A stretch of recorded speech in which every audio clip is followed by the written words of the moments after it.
ಗುಜರಾತ್ ಪ್ರವಾಸದಲ್ಲಿರುವ ಪ್ರಧಾನಿ ನರೇಂದ್ರ ಮೋದಿ ಅಹಮದಾಬಾದ್ನ ನರೇಂದ್ರ ಮೋದಿ ಕ್ರೀಡಾಂಗಣದಲ್ಲಿ ಅಮೂಲ್ ಎಂದು ಜನಪ್ರಿಯವಾಗಿರುವ ಗುಜರಾತ್ ಸಹಕಾರಿ ಹಾಲು ಮಾರುಕಟ್ಟೆ ಒಕ್ಕೂಟದ ಸುವರ್ಣ ಮಹೋತ್ಸವ ಆಚರಣೆಯಲ್ಲಿ ಪಾಲ್ಗೊಂಡಿದ್ದಾರೆ.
ಈ ವೇಳೆ ಪ್ರಧಾನಿ ಅವರನ್ನು ಸನ್ಮಾನಿಸಲಾಯಿತು.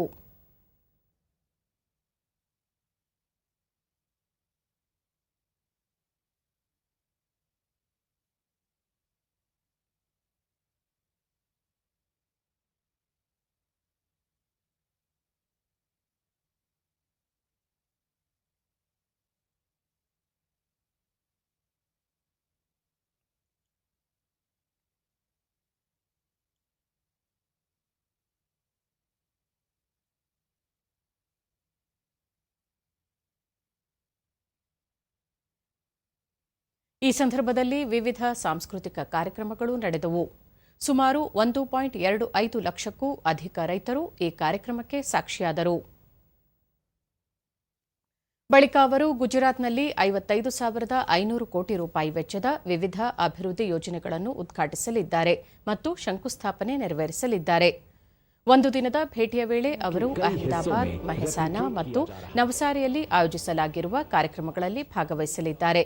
ರಸ್ತೆ, ರೈಲು, ಇಂಧನ, ಆರೋಗ್ಯ, ಇಂಟರ್ನೆಟ್ ಸಂಪರ್ಕ, ನಗರಾಭಿವೃದ್ಧಿ, ನೀರು ಸರಬರಾಜು ಮತ್ತು ಪ್ರವಾಸೋದ್ಯಮ ಕ್ಷೇತ್ರಗಳಿಗೆ ಸಂಬಂಧಿಸಿದ ಹಲವಾರು ಯೋಜನೆಗಳಿಗೆ ಚಾಲನೆ ನೀಡಲಿದ್ದಾರೆ.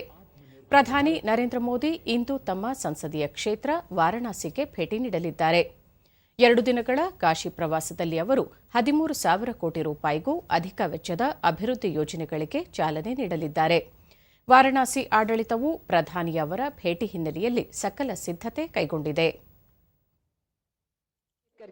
GCMMF ने डेयरी संस्थाओं एवं डेयरी किसानों की उन्नति के द्वारा पूरी दुनिया में अपना गौरव स्थापित किया है. આજના પ્રસંગે હવે આમંત્રિત કરીએ છીએ GCMMFના ચેરમેન શ્રી શ્યામળભાઈ પટેલને સ્વાગત સંબોધન માટે.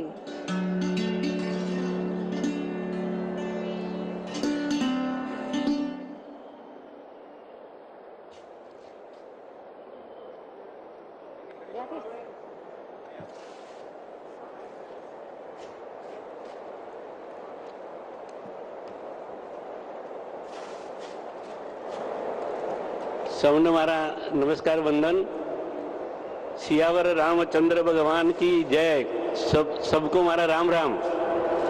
सदियों राह जोया पछी अभूतपूर्व धैर्य, असंख्य त्याग, बलिदान અને તપસ્યા પછી 22મી જાન્યુઆરીએ ઐતિહાસિક પવિત્ર ક્ષણે આપણા ગુજરાતના યશસ્વી પનોતા પુત્ર ಯುಗ ಪುರುಷ ಸಹಕಾರಿ ಪ್ರಧಾನಿ ನರೇಂದ್ರ ಮೋದಿ ಅವರು ಅಹಮದಾಬಾದ್ಗೆ ಭೇಟಿ ನೀಡಿರುವ ಕಾರ್ಯಕ್ರಮದ ನೇರ ಪ್ರಸಾರ.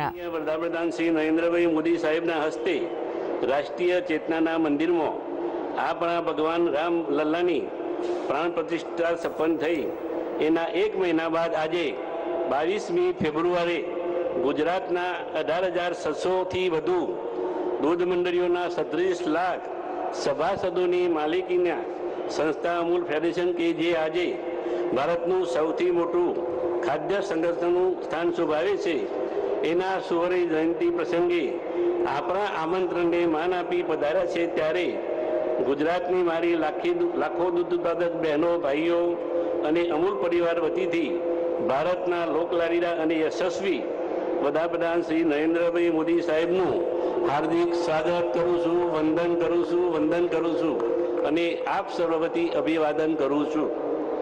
તેઓની દૂરદ્રષ્ટિ અને અથાગ મહેનત થકી ભારત દેશ આજે વિશ્વભરમાં એક મજબૂત અર્થતંત્ર તરીકે ઉભરી આવેલ છે.